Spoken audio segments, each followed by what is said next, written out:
சொல்லுனாதா ஒரு விலை மீன் இருக்காது, என்ன பண்றது? ஒரே ஒரு விலை மீனை வச்சு முட்டை பொடி மாஸ் பண்ணி தரேன்.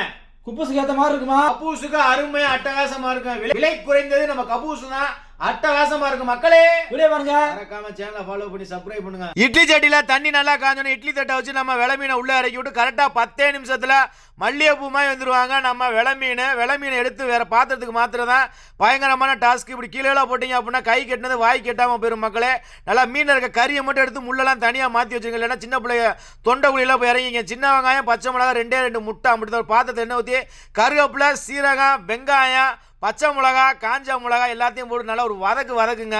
அதுக்கப்புறம் 2 இல்லை அப்படின்னா உங்களுக்கு விருப்பமான கோழி முட்டையை போட்டு நல்லா வதக்கி நல்லா பச்சை வாசனை போகணும். அதுக்கப்புறம் தான் நம்ம மஞ்சள் தூள் போடணும். அப்போ தான் கவுச்சி அடிக்காமல் இருக்கும். மஞ்சள் தூள் இல்லை, அந்த மாதிரி மிளகாய் தூள் நம்ம பிச்சு போட்ட மீனை போட்டு நல்லா கொத்துன்னு கொத்தி தேவையான உப்பு மிளகு தூளை போட்டு மலைச்சாறு மாதிரி மல்லித்தலையை போட்டு இறக்குனீங்கன்னா காலையில் குப்பு